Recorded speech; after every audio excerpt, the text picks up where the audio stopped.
Welcome to our Quantum Deep Dive. This is where we take on some of the universe's biggest ideas and, make them make sense. And today, oh man, we've got a good one. It's basically a scientific detective story, all about cracking the atom's fine structure. And we're diving into this based on a really fantastic essay by Jörg O. Schneepha. Okay, so here's how we're going to tackle this. We're going to follow the trail of clues, kind of like the physicists did back in the day. First, we'll look at Bohr's model of the atom, which was brilliant but flawed. Then we'll find a secret code, a little clue hidden in the light from the atom. After that, we dive into the evidence, one part from Einstein and another from the electron's own secret spin. And finally, we'll see how it all clicks into place with the fine structure formula, which, believe it or not, opens up a whole new level of quantum reality. All right, let's set the scene. Picture this. It's 1913, and physics has a massive problem. A universe-sized problem, really. According to all the classical rules, the atoms that make up everything, you, me, this microphone, they just shouldn't be stable. The theory said an electron orbiting a nucleus should basically be a tiny radio transmitter, constantly losing energy and, boom, spiraling into the nucleus in less than a second. But, clearly that doesn't happen. And that's when Niels Bohr steps in, with an idea that was just completely out there, and it changed everything. Bohr's solution was, honestly, kind of weird, but also incredibly elegant. He basically just said, what if the old rules don't apply? He imagined that electrons can only exist in very specific, stable orbits. Think of them like rungs on a ladder. An electron can be on one rung or another, but never in between. And while it's just sitting on a rung, it doesn't lose any energy at all. It only gives off or absorbs light, a photon, when it makes an impossible-sounding quantum leap from one rung to another. And just like that, this wild idea perfectly explained why we see those specific, sharp spectral lines from hydrogen.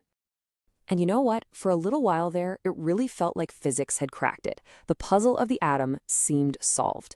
Bohr's model was just perfect. Its predictions matched what they saw in the lab with unbelievable accuracy. Every single line in hydrogen's unique light signature, its spectral fingerprint, fit the model perfectly. But there's always a but in science, right? As their tools got better and their measurements got more precise, they started to see a tiny little crack in this beautiful picture. Right, and that brings us to the first real clue in our mystery. When scientists zoomed in on that atomic fingerprint with more powerful instruments with much higher resolution, they found a subtle little detail that Bohr's elegant model just could not explain. So, according to Bohr's math, one particular jump an electron can make in a hydrogen atom should produce a very specific line of red light. It's called the H-alpha line. The model predicted it would be one single clean, sharp line. Simple, right? An electron jumps from energy level 3 down to 2, one jump, one line. But what happened when they looked with those better instruments? Well, theory is one thing, but reality often has a few surprises up its sleeve. And this was a big one. And what they saw was, it was a ghost. Where there should have been one single sharp line, they saw two. A tiny doublet of lines sitting right next to each other. This tiny, tiny split, they called it the fine structure, was a huge deal. It was like finding a footprint at a crime scene. It was proof positive that something else was going on, that Bohr's neat and tidy energy levels, they just weren't the full picture.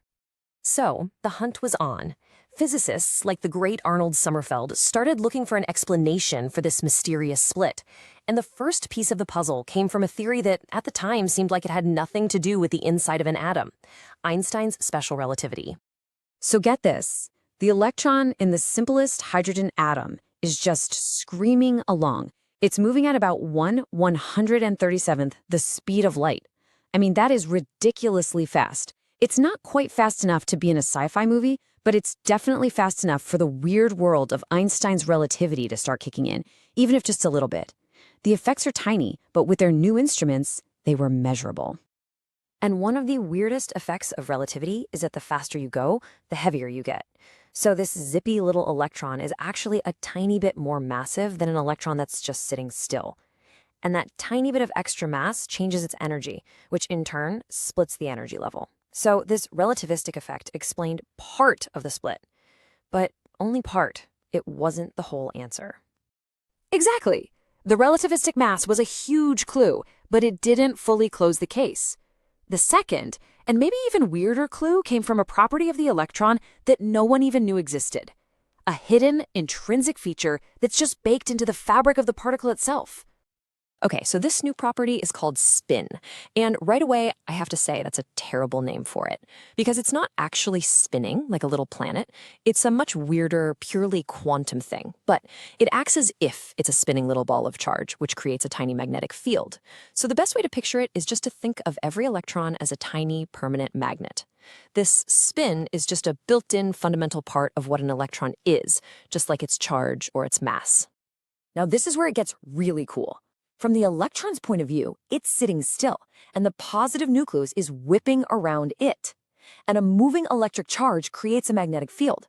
So the electron's own orbit creates a tiny magnetic field right where the electron is. So you've got the electron, which is a tiny magnet because of its spin, sitting inside a magnetic field created by its own orbital motion. This interaction is called spin-orbit coupling, and it means the electron has slightly different energy depending on if its spin magnet is pointing with or against that field. And that causes another split in the energy levels. So there we have it, our two culprits. We've got two totally separate things happening at the same time. First, the electron's incredible speed makes it a little heavier, thanks to relativity. And second, its built-in quantum spin makes it act like a tiny magnet that interacts with the magnetic field from its own orbit. Put those two effects together, and you have the complete explanation for the fine structure. Yes. So, in 1916, Arnold Sommerfeld became the hero of our story. He took these two separate clues, the relativistic mass and the spin-orbit coupling, and wove them together into one beautiful, elegant mathematical formula that just nailed it. And this is the solution, the fine structure formula. Now, okay, I know it looks like a bunch of alphabet soup. It's a little intimidating. But what it's doing is actually so cool. It basically takes Bohr's original simple formula for energy levels and then bolts on this extra little piece, that part in the brackets. And that tiny correction term, it perfectly predicted the split in the spectral lines. It was an absolute triumph. Let's just break it down real quick. That first big chunk of the formula, that's just Bohr's theory. That's the main energy level, the big picture. But that second part, the part that's added on, that's the magic. It's the tiny correction factor that accounts for both relativity and electron spin in one go. It solved the mystery of the fine structure completely. But you know how it is in science. A perfect solution to one mystery just opens the door to an even bigger one. Sommerfeld's formula was brilliant, but it was still a patch, a really clever correction added on top of an old theory. And the existence of that patch hinted that there had to be an even deeper, more fundamental theory out there. One that didn't need any patching at all. And that next giant leap came from a guy named Paul Dirac. In 1928, he wasn't trying to patch the old theory. He built a completely new one from the ground up. He created this beautiful equation that merged quantum mechanics and special relativity. And the amazing part is, he didn't have to add the fine structure in. It just popped out of the math, all on its own. It was a natural consequence of the theory. Oh, and by the way, his equation also predicted something so wild nobody knew what to make of it, the existence of antimatter. And you can really see this beautiful story of progress right here. It's science in action. You start with Bohr's simple, powerful model. It gets refined by Sommerfeld's fine structure correction. Then that correction gets explained from a deeper level by Dirac's equation. And it doesn't even stop there. Later, Dirac's equation itself was refined by an even more precise theory called quantum electrodynamics, or QED, to explain even tinier effects that Dirac's theory couldn't quite get right. It's a never-ending ladder of discovery. So what's the big takeaway from all this? I think it's just so incredible. It shows that by getting absolutely obsessed with a tiny, tiny detail, a little line split that most people would have just ignored, science uncovered this deep, hidden layer of reality. That little fine structure was the thread they pulled on, and it unraveled this amazing connection between the huge scale of relativity and the weird world of quantum mechanics. It just goes to show you, sometimes the biggest secrets of the universe are hiding in the smallest places. And that wraps up our look at the fine structure, all based on the fantastic work of Georg Owe Schneebett. It really does leave you wondering, doesn't it? What other little imperfections in our measurements are sitting out there right now, just waiting for the next brilliant mind to realize they're not noise, they're a clue? Thank you so much for joining our Quantum Deep Dive. If you want to learn more and read the original essay for yourself, you can visit Schnepat.de. Goodbye.